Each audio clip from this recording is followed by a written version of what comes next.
Mari kita ikuti kajian ini. Nanti apabila ada pertanyaan ataupun soal silakan disampaikan pada sesi yang akan setia.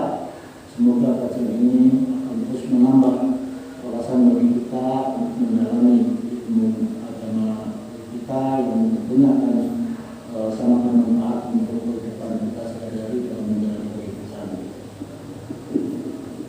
Silakan.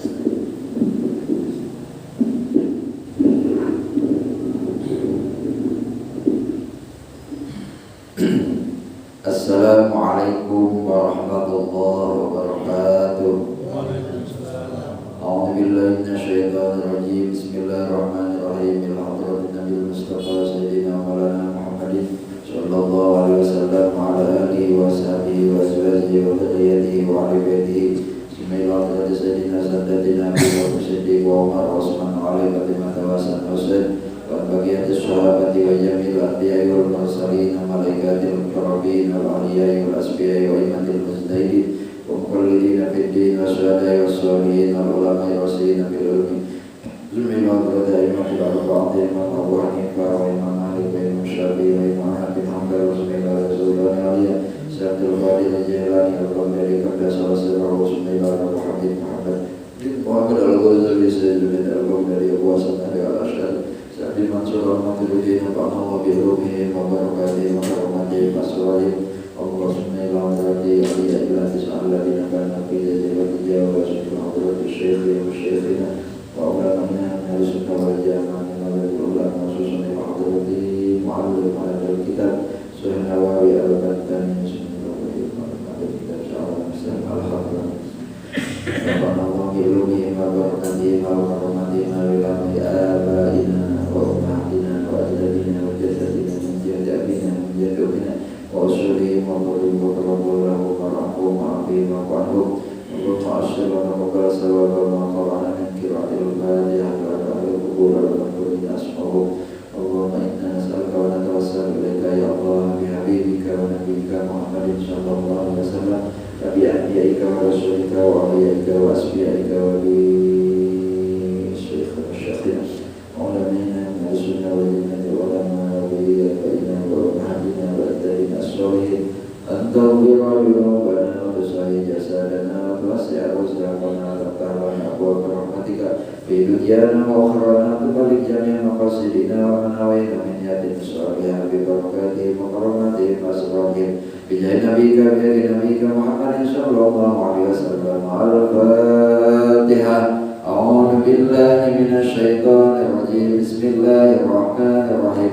الحمد لله رب العالمين الرحمن الرحيم مالك يوم الدين إياك نعبد وإياك نستعين اهدنا الصراط المستقيم صراط الذين أنعمت عليهم غير المغضوب عليهم ولا الضالين آمين. يا ربي بالمصطفى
Aja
Bismillah, alhamdulillah, assalatu wassalamu ala rasulillah wa ala alihi wa sahbihi wa mawalah. Allahumma salli wa sallim ala sayyidina Muhammadin wa ala alihi wa sahbihi wa sallama tasliman katsira. Amma ba'du. Hadratul muhtaramin, para alim ulama, para asatidz, para tokoh, wabil khusus jamaah pengajian Masjid Rizkan Hasanah, mudah-mudahan dimuliakan oleh Allah Subhanahu wa taala. Alhamdulillah, puji syukur kepada Allah, pada pagi hari yang berbahagia ini kita berada di masjid ini dalam rangka thalabul ilmi, mencari ilmunya Allah. Mudah-mudahan berkahnya kumpul di tempat yang mulia ini menjadikan wasilah turunnya rahmat dan ridha Allah Subhanahu wa taala. Saudara kita yang sedang sakit, tetangga kita yang sedang sakit, dan anak-anak kita, kerabat kita, mudah-mudahan Allah angkat penyakitnya.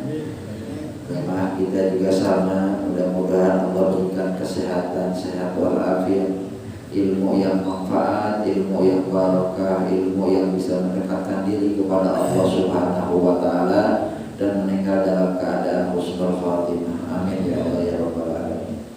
Marilah kita melanjutkan kembali pengajian kitab Safinatun Najah, atau yang kata tadi Pak Hamsin, kita kasih bagus saja syarah daripada kitab Safinatun Najah yang dikarang oleh orang Indonesia, tokoh ulama besar yang dikenal oleh dunia, Syekh Nawawi Al-Bantani. Pasal ini akan menjelaskan tentang alamatul bulugh. Bismillahirrahmanirrahim. Faslun alamatul bulughi salasun. Tamamu khamsa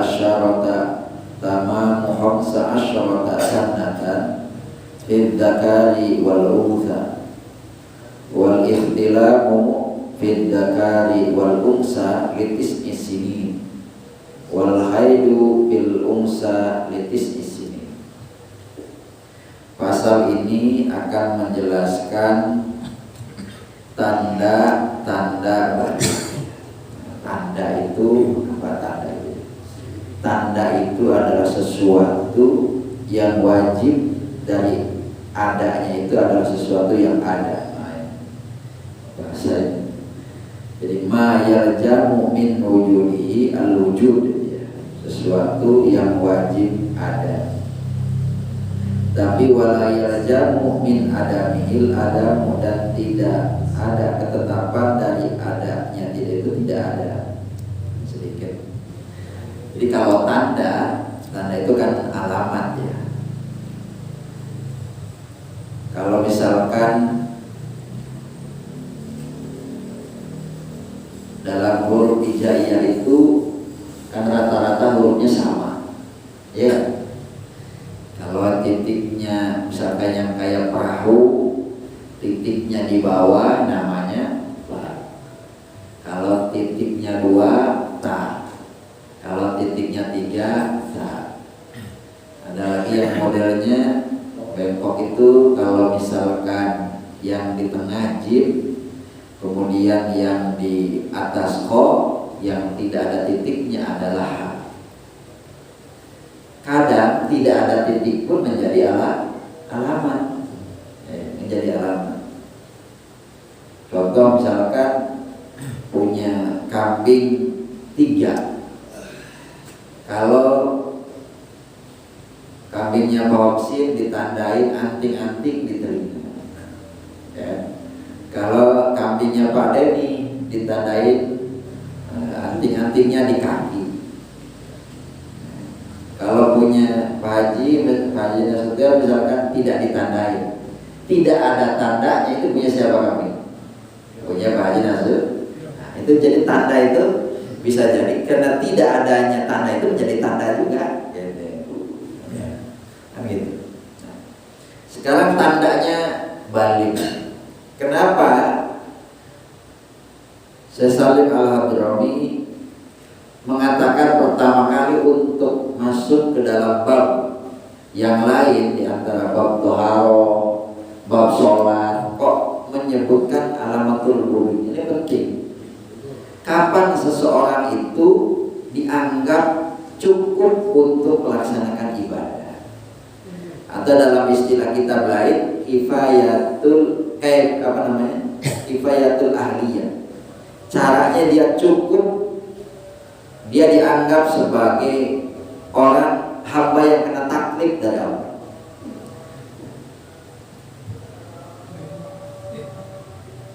Sebelum baligh itu ada istilah lain dalam ilmu fikih itu namanya murahiq.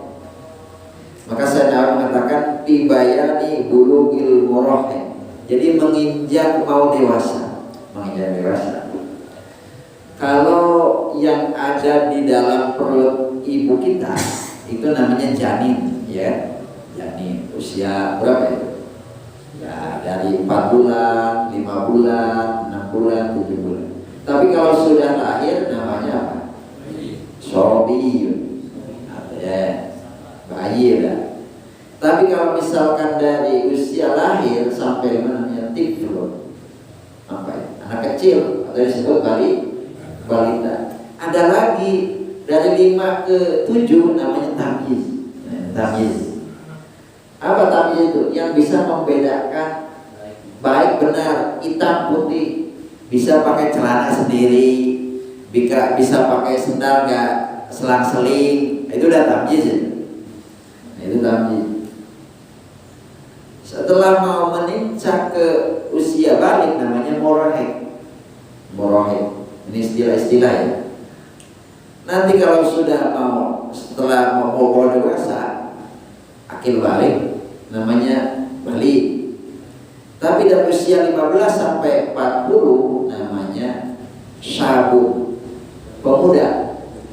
Karena pemuda itu bukan man laisa jaujun wala jaujatun, artinya bukan yang tidak memiliki istri atau suami, bukan. Jadi usia 40 itu masih pemuda aja. Walaupun punya istri, kuat-kuatnya. Dari 40 sampai ke 60 katakan, itu namanya syekh. Jadi kalau pada ini syekh itu tua ya. Syekh itu udah tua, syekhun kabir. Syekhun kabir. Walaupun ada arti lain, syekh itu guru. Syekh itu tua juga, ya, karena nggak mungkin usia 40 bilang syekh. Kalau usia di bawah 40 masa penghinaan itu, dianggap tua. Saya kalau usia 60 sampai 80 mungkin udah pakai tongkat, namanya, atau sudah tidak ingat sama sekali, waktu nggak ingat. Ini asar dibilang maghrib dibilang asar, gitulah. Namanya haram. Haram itu pikun udah tuh, bukan tua, udah pikun, udah enggak. Ini semua punya konsekuensi hukum. Ini punya konsekuensi hukum. Kalau misalkan sampai tiflun tadi, sampai tamyiz, itu enggak ada konsekuensi hukum. Artinya apa? Dia tidak pernah kena kewajiban. Kalau bisa melakukan kebaikan, ya kebaikannya untuk orang tua. Tapi kalau kejahatan, itu adalah tidak dicatat oleh Allah, kenakalan tidak dicatat oleh Allah. Nah, maka kapan itu dicatatnya itu? Ya ketika balik itu. Maka ini penting.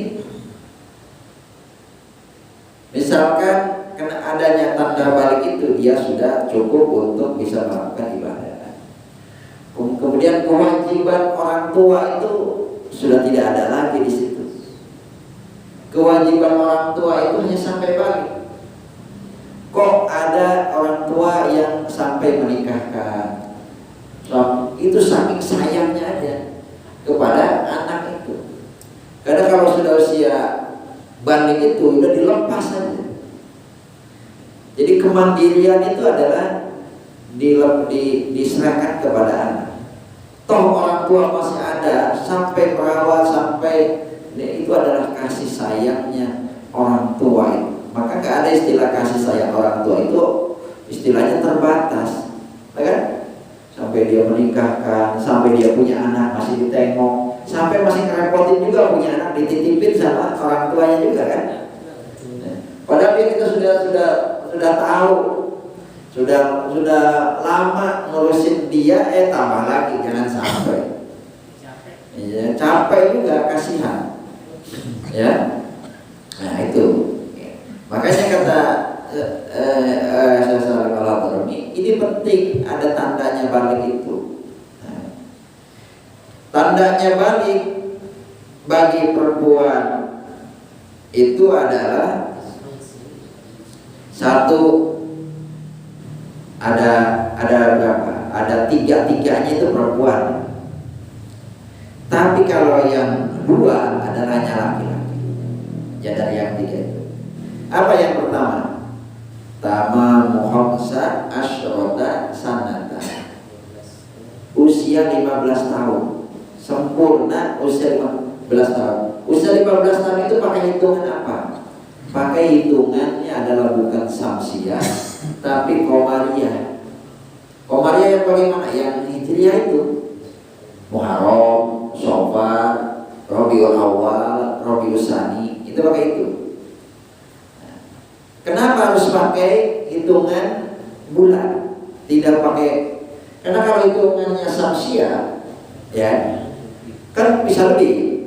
Kalau kita aja setahun beda 11 hari ya, 11 hari. Kalau qamariyah itu kan nggak ada yang 31. Kenapa menjadi patokan usia 15 tahun, usia kematangannya seseorang itu begitu. Dan itu berdasarkan hadis Ibnu Umar. Ketika itu Ibnu Umar menawarkan diri untuk bisa berperang bersama Nabi di perang Uhud, di mana Ibnu Umar itu ketika itu adalah usia 14 tahun. Apa kata Nabi? Jangan. Ditolak oleh Nabi untuk ikut.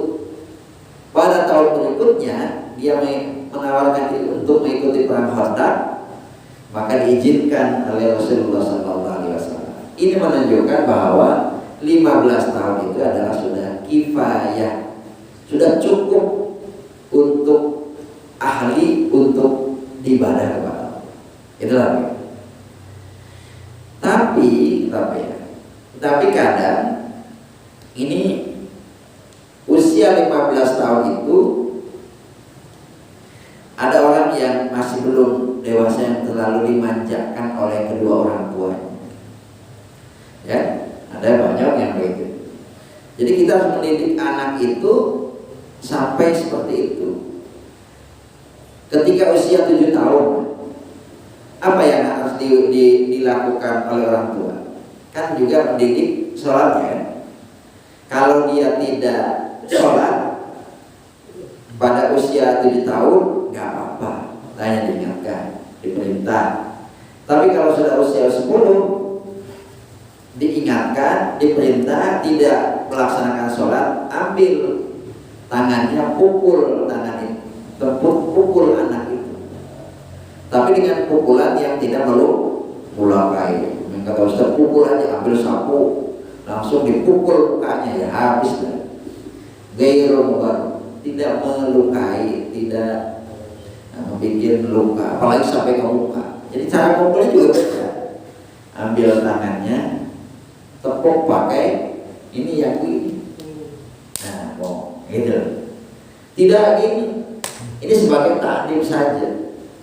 Kalau misalnya dipukul gini, takut, itu kan trauma juga. Jadi ada caranya bagaimana mentakdim terhadap anak-anak. Tapi kan anak-anak sekarang boro-boro, diingat-ingatin begitu. Kalau misalkan disuruh aja misalnya dia masih menjawab. Zaman dulu kalau orang tua ngasih tahu itu udah mata ini udah takut lagi. Sekarang malah menjawab. Apa Pak? Ya. Dulu lari, apalagi ini. Kamu udah sholat belum? Misalkan pulang sekolah biasanya kamu udah sholat belum? Belum. Cepat disuruh makan dulu. Kalau sekarang makan dulu enggak. Ronde dulu begitu datang sholat ke rumah. Ya, karena di sekolah nggak ada masjid di zaman dulu. Tahun setelah kita sudah sholat belum? Belum. Sholat dulu baru makan. Nah, itu saking bagaimana sejak dini itu adalah dididik untuk tidak sholat itu menjadi kebiasaan. Jadi kalau orang sudah biasa, ya udah memang sejak kecil udah begitu. Jadi kalau misalkan meninggalkan itu bebannya kayak terasa berat gitu. Kalau sudah begitu itu bagus itu aneh. Nah itu sampai segitu. Maka ketika tamamu khamsa asyarata sanatan, ini adalah ketika usia 15 tahun, nanti itu adalah gak usah lagi disuruh-suruh. Kalau niatnya adalah melaksanakan, itu pahalanya untuk dia melaksanakan kewajiban. Kalau misalkan dia melakukan maksiat kepada Allah, itu sudah dicatat oleh Allah dia sebagai maksiat, sebagai dosanya. Wa ibtida'uha min infisali jami'il badan, dan dihitung 15 itu adalah semenjak terpisah seluruh badannya sejak lahir gitu. Sejak lahir sampai usia 15 itu. Jadi lahir itu kadang orang tua selalu nyatat apa? Tapi biasanya yang sering dicatat adalah bulan Masehinya. Bahkan yang diulang tahunkan bulan. Kalau zaman dulu dicatat dua-duanya, Pak. Zaman dulu itu dicatat, saya lahir hari ini tanggal sekian, pas ketepatan bulan Hijriahnya ini. Itu dicatat. Kenapa itu? Untuk menentukan nanti baliknya, untuk menentukan kalau perempuan itu headnya, Pak. Itu karena hitungannya head itu adalah pakai komariah, bukan samsiah. Nah itu betul pentingnya. Untuk siapa usia 15 tahun itu? Fit dakari di laki-laki, wal unsa dan di perempuan. Jadi mau laki-laki mau perempuan adalah sama. Dia belum head, dia belum keluar mimpi basah, tapi sudah usia 15 tahun, ya udah balik gitu. Nah itu maksudnya. Yang kedua apa tanda balik itu? Al-ihtilamu, mimpi keluar sperma, ya. Mimpi keluar sperma, wa illam yakhruj al-mani, walaupun tidak keluar spermanya. Min dzakari, dari laki-laki. Contohnya bagaimana? Ka'an ahasa bi khurujihi, dia merasa keluar tapi ditahannya. Wa sawa'un khuruj min turqil mu'tad, keluarnya itu dari jalan yang biasa atau tidak biasa, baik pada dalam kana fit naumi, baik keluarnya itu adalah waktu tidur, au yaqdatin atau melek, baik keluarnya sebab jima atau selain jima gitu. Jadi yang penting keluar, maka itu adalah dia sudah balik. Mimpi keluar basah, kayak bahasa anak-anak kan, itu sudah balik. Maka kita harus sebagai orang tua itu perhatikan itu anak-anak itu. Karena kan keperhatian yang begitu-begitu kita. Padahal kita kalau misalkan usia balik, gimana sih cara sholatnya? Gimana cara wudunya? Itu kan kewajiban kita. Kita ini sebagai pemimpin yang akan nanti ditanya oleh Allah tentang ibadahnya anak istri kita itu. Dan nanti kalau menjaga anaknya saya nggak pernah dikasih tahu oleh ayahnya, semua orang tuanya, tidak pernah diberikan pendidikan agama kepada siapa, kepada ustaz, enggak. Itu nanti akan menghisap kepada kita. Oh iya, tak kasih tahu itu bagaimana cara wudu yang benar. Maka sejak kecil diajarin tuh wudunya. Oh wudu itu harus begini, ya. Sholat itu harus begini. Jangan sampai misalkan saat ini sujud kita ini masih ngampleh aja, nggak pernah ditekan itu yang namanya kaki itu. Karena kebiasaan sejak kecil, kalau padahal bisa itu. Jangan apa bedanya laki-laki dengan perempuan ketika takbiratul ihram. Dan anak-anak harus tahu. Yo, ketika kalau perempuan nggak boleh kelihatan keteknya, ya, nggak boleh ngangkat keteknya, nggak bisa perempuan begini. Perempuan kan begini kan. Nah, kalau misalkan laki diangkat, itu beda. Jadi kasih tahu. Ketika misalkan nanti pakai mukena ini dilihat apakah jidatnya tertutup, apakah misalkan masih ada rambut yang keluar. Namanya anak-anak itu dikasih tahu. Kalau tidak dikasih tahu, nah nanti dihisab kita.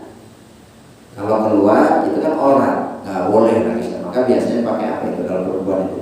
Capcut ciput. Ciput.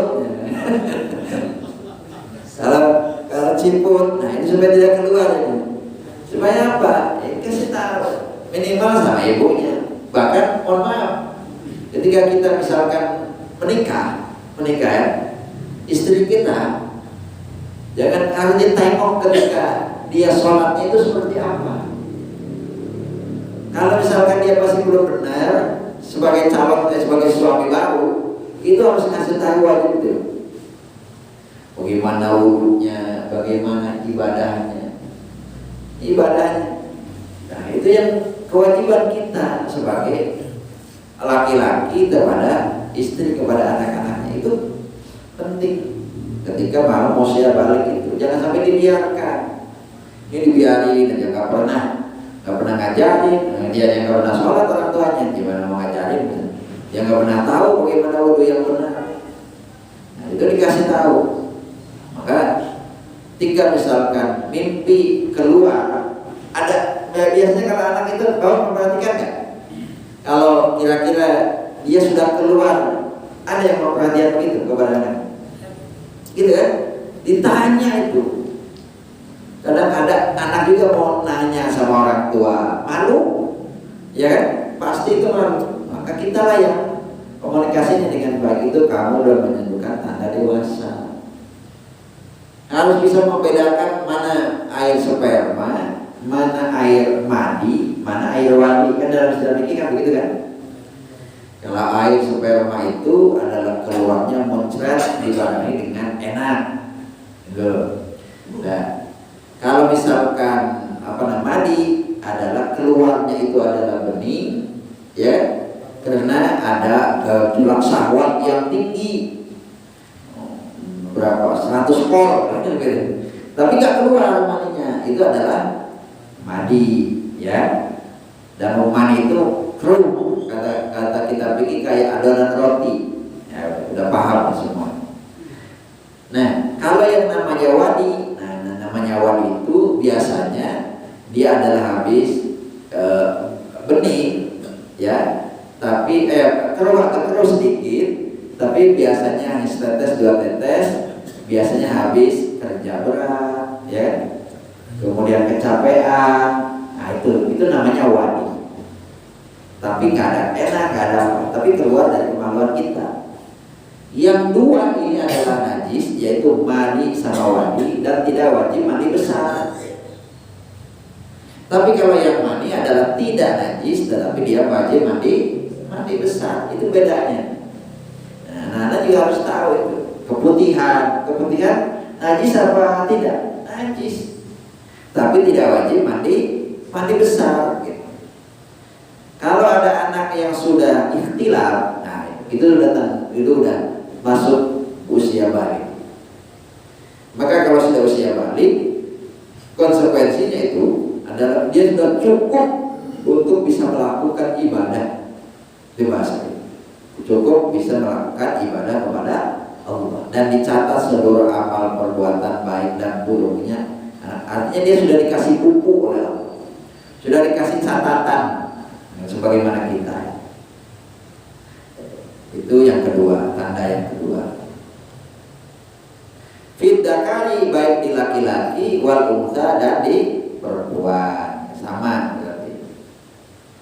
Laki-laki dan perempuan yang keluar sperma. mimpi keluar air sperma, mimpi basah. Wal haidu yang ketiga, haid. Yang ketiga adalah haid. Kalau haid tentunya di siapa? Ya perempuan aja, mana ada laki-laki haid. Kalau sudah haid, itu anak itu sudah balik. Nah sekarang ini problemnya ada anak-anak usia 5 kelas 5 itu sudah haid juga. Maka dalam kitab itu litis isidina karena umur 9 tahun. Ada yang itu tergantung hormonnya anak ya biasanya. Kalau misalkan makanannya kayak orang dewasa itu cepat itu keluarnya haid itu. Kelas 5 udah haid, bahkan kelas 4 udah haid juga. Coba, tapi dia belum paham tentang ibadah, dia belum paham tentang mandi junub, dia belum coba ini. Kan susah juga memahamkan anak. Bagaimana caranya? Kalau dia sudah haid berarti dia ada kewajiban untuk mandi junubnya. Bagaimana niatnya? Bagaimana caranya? Apa yang membedakan antara mandi biasa dengan mandi junub? Itu harus kasih tahu. Haid itu dianggap haid perempuan itu kalau dia adalah kurangnya itu paling sedikit dari berapa? Dari 16 hari. Dari 16 hari. Ya. 16 hari itu apa? 16 hari itu hitungannya adalah komariah. Jadi mohon maaf, mau usia 9 tahun, tapi kekurangannya itu berapa? Kekurangannya itu adalah 16 hari, mau ke 9 tahun. Maka itu adalah dikatakan adalah haid. Kan haid. Tapi kalau kurangnya 17 berapa? 18 itu tidak dianggap haid. Berarti kalau kurangnya 16, 15, 14, 13 itu adalah dianggap haid. Ya. Itulah pentingnya hitungan komariah itu. Pernah nggak nanyakan begitu? Kalau urusan perempuan lah, nggak juga. Kalau kita sebagai laki-laki yang memiliki kewajiban bisa ditanya. Kalau kamu nggak paham, misalnya istri ini kan perempuan itu kan kadang nggak tahu juga karakternya haid. Kenapa? Karena ini haid itu pikir perempuan yang ada konsekuensinya dengan ibadah. Apakah ini darah haid atau bukan?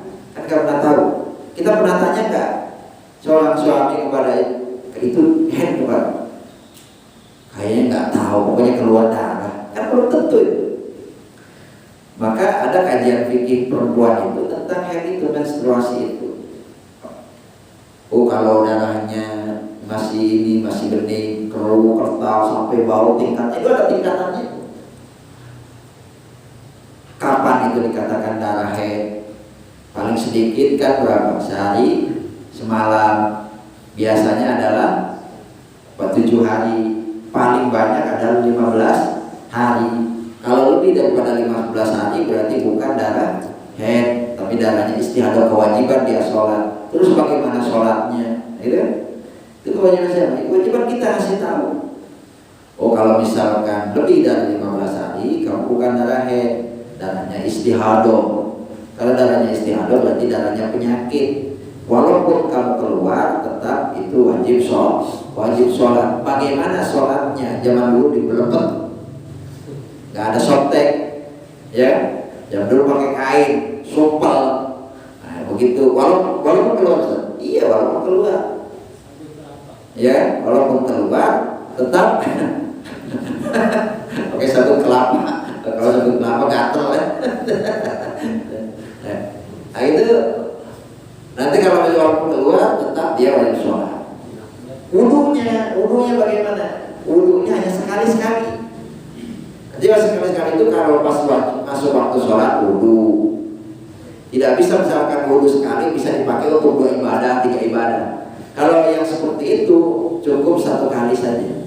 Itu namanya orang yang termasuk daiful hadas. Orang Daiful Hadas itu misalkan dia kentut terus, tut, memang kentut terus itu kan, aneh gitu. Itu Daiful Hadas. Atau misalkan keluar kencing ini yang sudah usia lanjut nih, keluar kencing terus ini susah ditahan. Mau ditahan keluar gitu kan, itu kan Daiful Hadas ya. Maka cara wudunya adalah 1 kali saja untuk 1 kali ibadah. Likul lifardin, wal wudu likul lifardin. Wudu untuk setiap fardu ibadah. Jadi beda. Nah, inilah konsekuensi dari haid itu. Jadi kalau sudah misalkan anak perempuan itu adalah haid, ya udah itu adalah sudah masuk tanda balik. Ya. Tapi usia 10 misalkan, ini anak-anak ini, berarti kan udah punya buku catatan amal kan? Karena sudah di perempuan itu. Maka seandainya kita tidak memberitahu, kemudian kita tidak menyerahkan kepada orang yang tahu dosa kita, dan udah dicatat itu. Maka ajari anak itu dengan agama itu sejak dini, itu penting, sehingga nanti nggak ngerepotin orang. Nah, anak-anak sekarang gampang Pak, ada YouTube, ya kan? Ya, ada YouTube. Ini udah saking ngegampangannya, ini kan nggak lihat di YouTube, yang dilihat bukan itu, nggak pernah lihat itu. Nah, sehingga menjadi ketinggalan, nggak tahu. Mohon maaf ya. Karena ada saya ngajar mahasiswa itu juga masih ada yang belum tahu niatnya juru, itu kan? Ya mungkin karena tidak tahu, maka pernah dimasukin ke madrasah kali ya. Nah itu kan bahaya. Terus misalkan bagaimana cara mandinya, ya kan? Ketika mandi semua badan itu harus terbasuh dengan air, tidak boleh ada yang melewati. Beda dengan mandi biasa, bolongan-bolongan itu harus semua kena air. Kan kalau usia di 10 tahun pernah memperhatikan mandi besarnya? Kan enggak. Coba bagaimana kalau salah itu? Ya. Apa golongan-golongan itu yang kelihatan oleh dohirnya itu? Air wudhu kita yang kelihatan dohirnya, telinga kita, mohon maaf ke dubur kita mungkin ya. Kemudian kalau misalkan mandi harus pakai niat. Nah itu musra irafil, ada sin akbari, atau kalau perempuan nah itu musra irafil, irafil, ada sin akbari anil haidi misalkan, kan gitu. Itu adalah ngasih taunya adalah wajib kepada anak itu. Jadi susah-susah gampang sebenarnya ngasih tahu itu kepada anak-anak, yang itu adalah menjadi satu kewajiban kita. Nah, kalau sudah ada tanda-tanda balik itu sudah menjadi kewajiban anak itu. Kalau sudah balik, toh kita masih ngasih sesuatu, itu adalah kasih sayang orang tua kepada anak aja.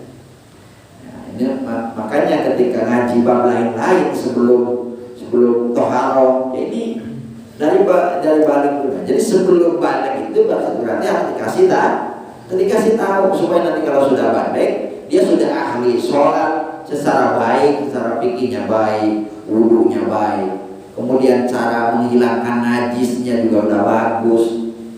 Cara menghilangkan najis kewajiban siapa? Ya kewajiban kita lah sebelum itu ngasih tahu. Oh najis itu ada yang najis mokhopapa, najis mutawasito, najis mobolado, dan seterusnya.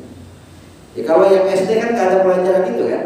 Mending yang ada DMI masih penting Pak. DMI itu masih ada pelajaran fikih, ada pelajaran, kecuali mungkin di SDIT ya. Ada SDIT itu sekolah SD Islam terpadu, itu masih ada. Jadi kalau SDIT umum ya sekilas aja. Kadang yang ngajarnya bukan guru agama, ya. Jadi yang diajar, kalau apalagi di swasta, itu guru serba bisa Pak. Jadi serba bisa. Mau ngajar ini bisa. Kenapa? Karena gurunya itu aja. Itu kadang seperti itu. Jadi ini pendidikan agama itu adalah penting sejak sebelum usia balik.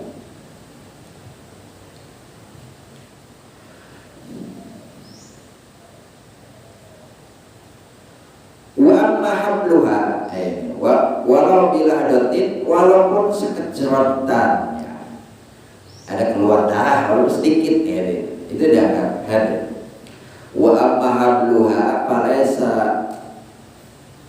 bulugon, adapun hamilnya falaysa bulugon, maka tidak termasuk balik. Bal alamatu ala bulugiha bil imna'i qablahu, akan tetapi tandanya kebalikannya itu dengan imna'nya sebelum hamil, kan gitu.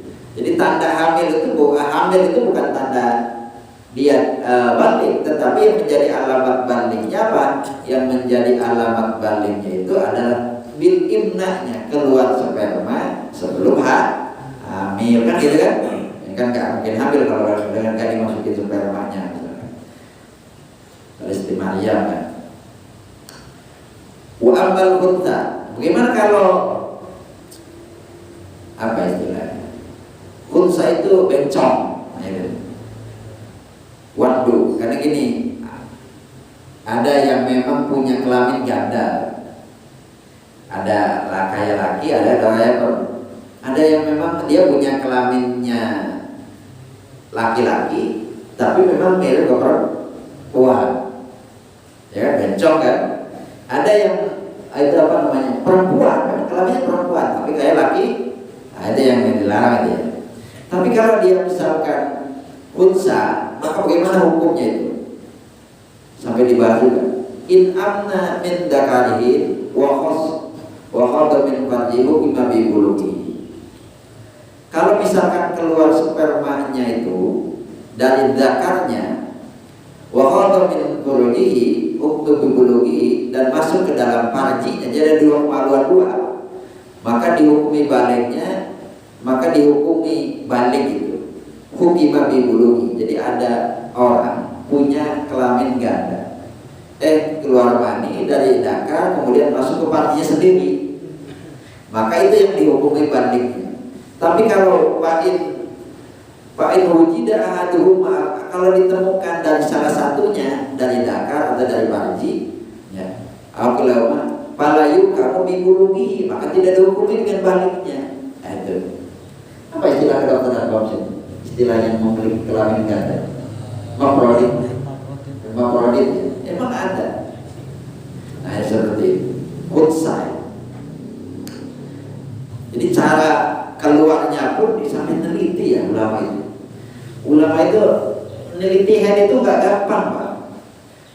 Imam Syafi'i punya pedoman, Imam Hanafi punya pedoman, sehingga muncul pada Syafi'i apa? Syafi'i kalau haid itu paling sedikit sehari semalam. Kalau misalkan paling banyak, itu dia keliling beberapa negara untuk menentukan apa? Menentukan karakter perempuan masing-masing negara itu beda-beda karena faktor makanan. Asia beda, mungkin Eropa beda, kemudian Arab beda. Nah, kemudian diambil yang terbanyak aglabnya, maka di dalam fikih itu biasanya bil aglab. Kenapa pada biasanya? Itu sampai segitunya. Jadi ulama-ulama fikih itu meneliti terhadap masing-masing negara, sehingga muncullah karena mungkin perempuan dari masing-masing negara berbeda dengan hormon yang berbeda, karena asupan makanannya berbeda, otomatis nanti akan keluarnya berbeda. Dan keluarnya itu anugerah, Pak. Keluarnya itu anugerah. Karena darah yang keluar itu adalah darah kok. Kalau laki-laki mungkin bisa dibekal, karena bisa kan, untuk mengeluarkan darah kotor. Tapi kalau perempuan harus haid. Kalau tidak haid, perempuan padahal dia masih masa haid, itu kan perlu diperiksa. Karena itu adalah penyakit. Kadang ada orang yang tidak mau haid, itu kan? Maka menopusnya itu biasanya usia 40 udah menopus, ya. Nah, itu kan padahal usia 40 belum itu.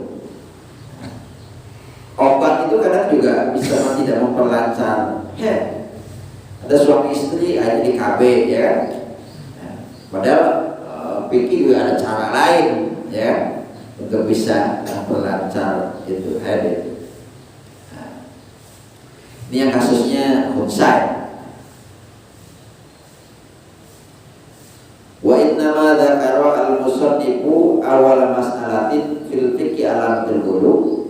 Kenapa yang musannif ini, yang ngarang kitab ini di awal kitabnya, di awal catatannya ini dalam catatan kitab fikih mengambil judul Faslun Alamatul Qulub. Li'anna manatot taklif, karena sesungguhnya tempat bergantungnya taklif itu alal baligi ketika usia balik. Dunasobi bukan kecilnya, bukan waktu kecilnya laki-laki, wasobiatu dan bukan waktu kecilnya perempuan. Lakin yajibu ala sabili fardil kifayah, dan tetapi wajib dengan jalan fardu kifayah ya. Al aslihima al-dzukur wal untha, wajib atas fardu kifayah kepada laki-laki dan perempuan ayyamurahuma, memerintahkannya kepada laki-laki dan perempuan itu bisolati, dengan sholat. Wajib fardu kifayah untuk memerintahkan kepada anak-anak itu yang sudah balik untuk jalan fardu kifayah. Tapi kalau sebelum fardu kifayah wajib kita, bukan fardu kifayah lagi. Wa ma tatawaqqafa alaihi, dan sesuatu yang bisa mengesahkan sholatnya. Contohnya apa? Kauduin, seperti wudunya. Nah, tadi wanawi dan seumpama wudu, menghilangkan najis, mandi besarnya. Ini maksudnya begitu. Ba'da istikmalihima, setelah sempurnanya laki-laki dan anak laki-laki dan perempuan itu sab'a sinina, ketika usia 7 tahun. Jadi usia 7 tahun pun sudah diperintah sholatnya dan diajari dulu yang baik dan cara menghilangkan najis yang baik dan ibadah-ibadah lain. Wa idza mayyaza, apabila sudah tamyiz.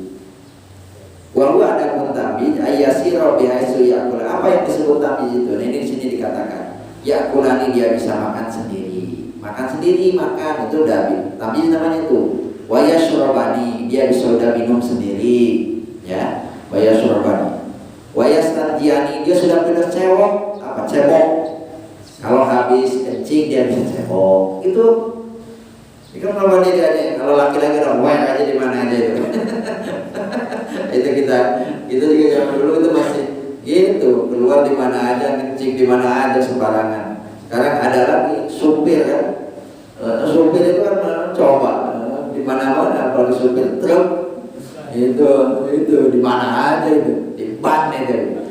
Pertanyaannya kan nggak pernah cebok, berarti kalau sudah nggak cebok nih nggak pernah sholat, berarti gimana sholatnya? Masalahnya bawa najis kan. Jadi dia nggak pernah mikir bagaimana sholatnya itu. Artinya apa? Kalau kita habis keluar mengeluarkan najis, berarti harus cebok. Nah, bagaimana ceboknya? Pakai air. Nggak bisa pakai air, pakai batu. Nggak bisa pakai batu yang seperti batu, tisu nanti ada. Maka bab kedua nanti caranya cebok. Itu runtut sebenarnya. Gimana cara cebok itu? Secara istinja itu nanti di bab kedua nanti insyaallah ya, di bulan yang akan datang. Jadi dia sudah bisa cebok sendiri. Fala yajibu al-amru, maka tidak wajib diperintah idama yaza, ketika dia tamyiz sebelum 7 tahun qabla sabi. Jadi kalau sebelum 7 tahun, jadi tidak ada kewajiban bagi orang tua. Bal yusannu, tetapi disunahkan. Wa ayyamuru aidan bisyar'i, dan diperintahkan anak-anak kecil itu baik laki maupun perempuan ketika usia 7 tahun itu dengan syariat-syariat agama. Apa syariat-syariat agama yang jelas? Kayak puasanya kalau kuat ya, maka diajarin sejak dini puasa. Walaupun min sigotil amri minat tahdid, dan tidak mesti dengan sigot amr, sigot perintah itu tahdid. Jadi begitu ada perintah jangan ditakut-takutin. Nah itu enggak. Kalau masih usia dalam usia 7 tahun, nanti takut. Misalkan kamu sholat ya, kamu kalau nggak sholat nih neraka loh. Misal, nah gitu, jangan dulu. Biasa tahdid itu jangan dulu. Kata anak kita juga nggak takut dengan neraka. Misalnya neraka sih pak, karena gitu ya Allah. Jadi karisma apa ya? Karisma orang tua itu nggak ada sekarang. Kalau dulu si Aing, si Mamang itu mata bapak kelompok aja udah lari kita itu, udah terbirit-birit. Sekarang malah balik nembal, balik. Nah, ya udah anak sekarang nggak tahu yang salah di mana itu. Kayak pula tadi itu begini maksudnya. Sholat ya sholat kamu, wa illa dorong tukuma. Sholat kamu, tapi kalau nggak sholat dipukul. Itu jangan dulu ketika itu. Nah, tapi kalau sebelum usia 7 tahun, tapi kalau sudah 7 tahun, kalau usia sudah 10 tahun, maka barulah kata-kata itu muncul. Jadi kan psikolog ucapan verbal yang mempengaruhi psikologis anak. Jadi bicara itu juga harus hati-hati kepada anak itu. Maka kalau kita menyentak anak, memarahi anak sebelum usia itu. Wa ayyu alimuhuma, dan wajib memberitahu apa? Anak nabiya, siapa nabi itu? Ulida di Makkah, warsala fiha, di mana diutus di Makkah, kapan meninggalnya nabi kita, di Madinah, di Madinah. Ini sampai segitunya. Walau binabiha, dipendam di mana? Di Madinah.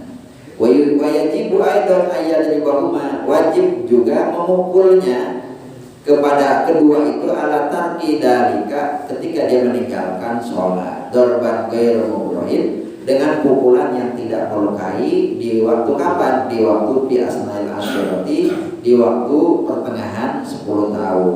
Nah itu.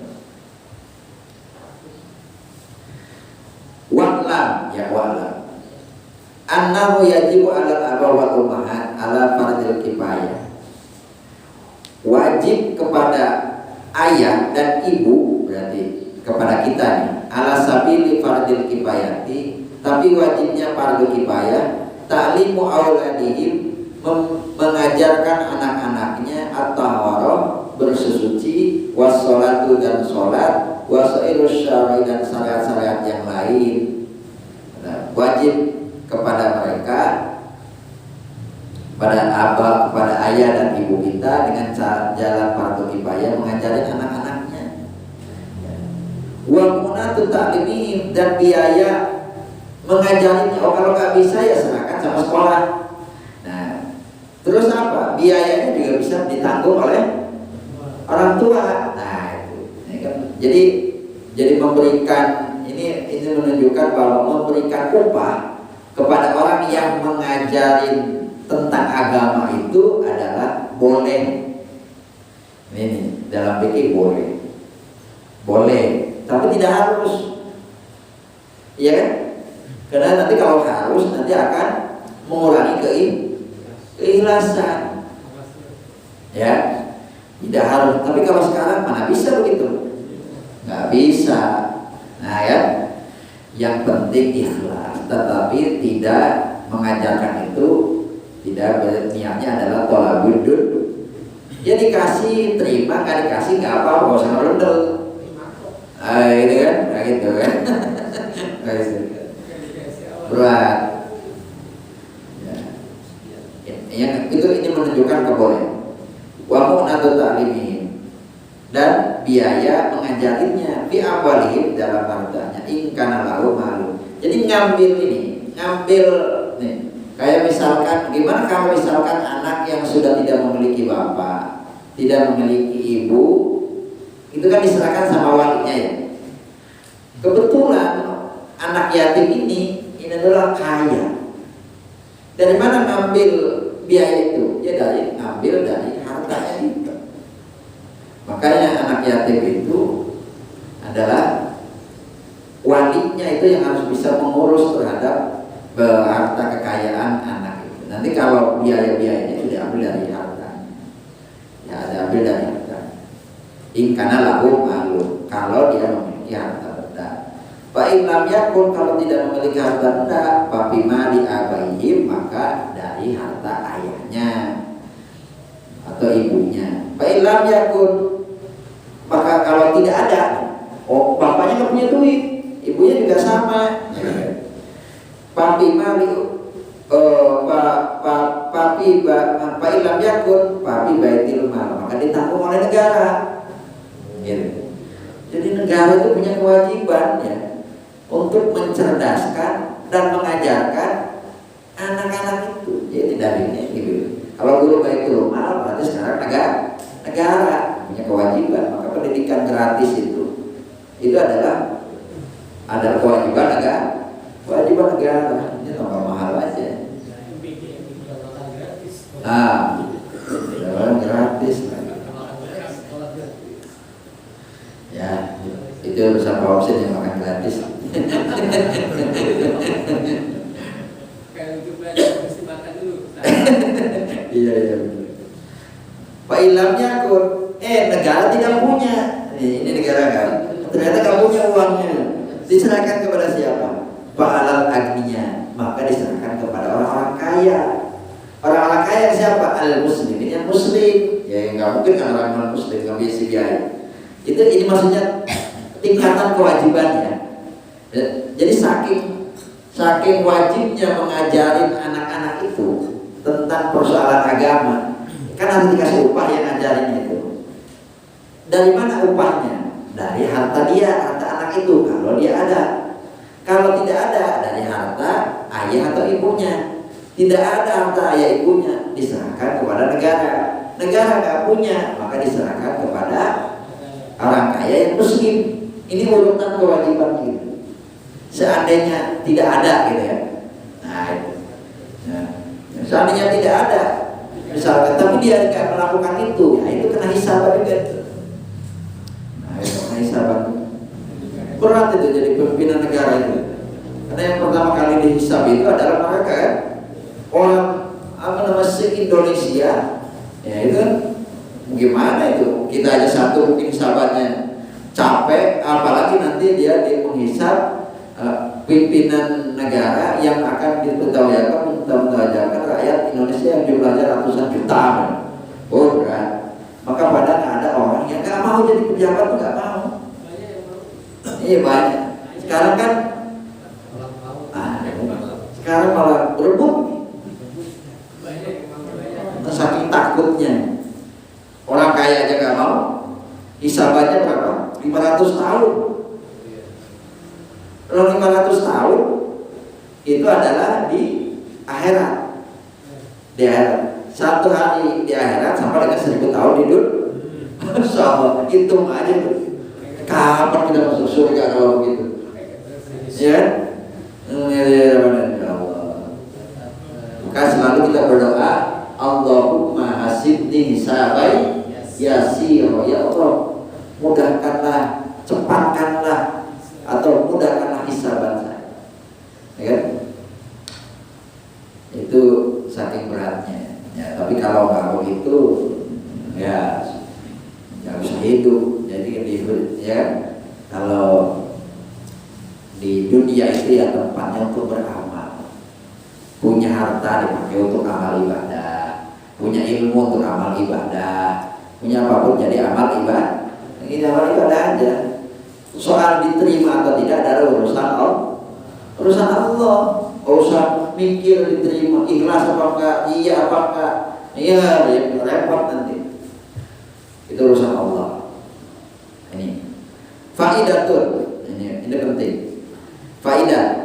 Idza qila laka, apabila dikatakan kepadamu, lima wajib ala sobi ghuramatul mukhtalifah. Wa qad qala al ulama bi rabbil qalam anhu.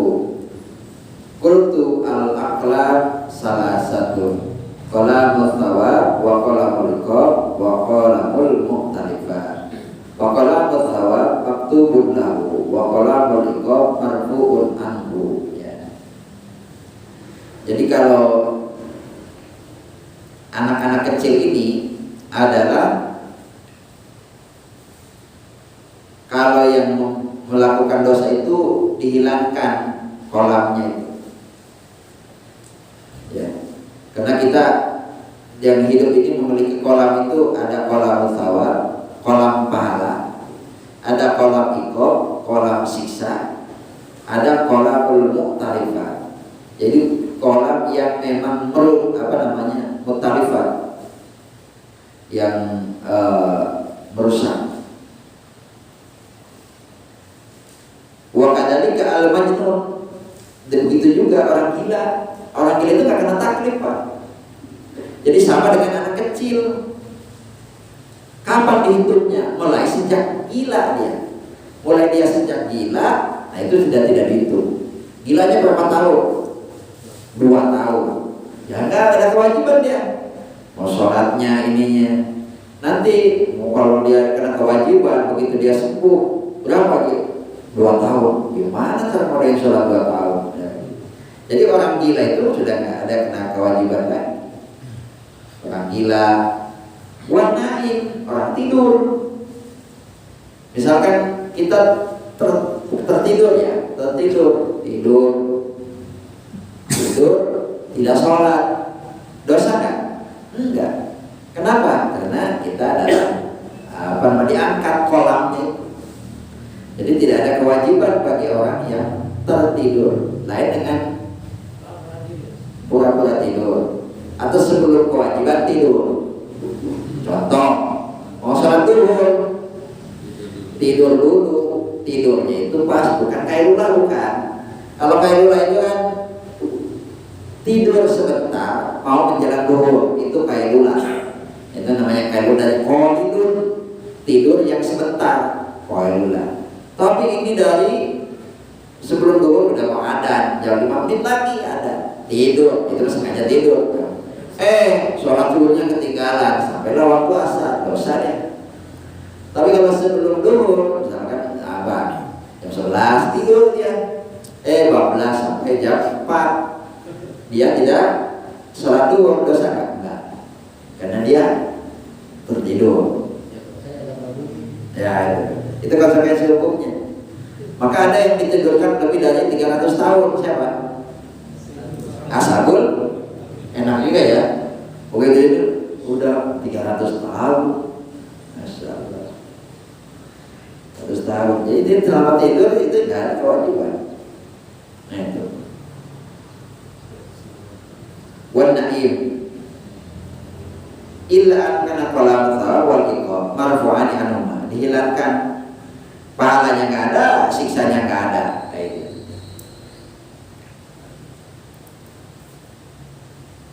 Qala Nabi Muhammad SAW, rufi al-qalam, dihilangkan qalam an salasin, dari 3 orang, anin naim, dari orang yang tidur, hatta yastaqidu, sehingga dia bangun, wa aniswabi'i, dan dari anak kecil, hatta yantalima, sehingga dia balik, wa anil majnun, dan dari orang yang gila, hatta yakila, sehingga dia sembuh lagi. Jadi 3 orang yang dihilangkan aklamnya, kolamnya, kewajibannya oleh Allah. Satu adalah orang tidur yang sampai dia bangun lagi, yang kedua adalah anak kecil sampai dia dewasa, yang ketiga adalah orang gila sampai dia berakal kembali. Nah, selain itu ya berarti ya tetap nempel aklam iqab, aklam sawabnya nempel kepada selain yang 3 itu. Itulah Bapak-bapak yang dirahmati oleh Allah. Inilah pentingnya kenapa kita harus mengkaji tentang alamat balik, tanda-tanda, walaupun bukan untuk kita, bukan. Ini adalah buku untuk mengasih tahu kepada anak-anak. Kenapa? Ya kalau kita kan bukan balik lagi, udah bokotan, udah bokotan, udah lewat misalnya. Ini untuk penting untuk ngasih tahu kepada anak-anak kita. Kan sama Ustaz jauh, sama ini jauh, ya kita kasih tahu lah. Mulai sejak sekarang kita udah tahu, kasih tahu kepada sebisa mungkin. Kalau anaknya ngelawan, udah Ustaz, anaknya ngelawan, gak mau dikasih, biarin. Karena kita berarti sudah menggugurkan kewajiban, udah menggugurkan kewajiban. Karena kalau sudah mengumpulkan kewajiban itu adalah manut atau tidaknya orang, itu adalah bukan urusan kita. Kita itu hanya diwajibkan untuk memberitahu kayak amal ma'ruf nahi munkar. Ya kalau sudah kita melakukan amal ma'ruf nahi munkar, ya udah. Dan jangan sampai misalkan amal ma'ruf nahi munkarnya dengan cara-cara yang munkar. Karena dibalik, kita ngasih tahu atau ngasih tidak tahu bahwa itu ada sesuatu yang dilarang, tapi jalannya dengan cara yang mungkar. Kita memang ada kewajiban amal ma'ruf nahi munkar, tapi kalau yang nahi munkarnya bukan dengan cara yang munkar, tapi dengan cara yang ma'ruf. Contoh misalnya orang puasa kepada warung yang ada di pinggir jalan, kan tidak harus dirobohkan warungnya. Iya, nah ini kan kasihan juga, tapi dengan ngasih tahu. Persoalan ngikut itu urusan Allah. Nabi aja setingkat Nabi aja dilarang oleh Allah. Pengen pamannya itu masuk Islam, tapi kan tidak. Maka ditegur oleh Allah. Yang memberikan hidayah itu adalah bukan engkau, tapi Allah. Itulah Bapak yang dirahmati Allah. Itulah yang bisa saya sampaikan. Barangkali ada hal-hal yang dipertanyakan, silakan Pak. Makasih. Silakan Pak. Ada? Pak. Ini mengenai sholat tadi mandi wajib. Oh iya.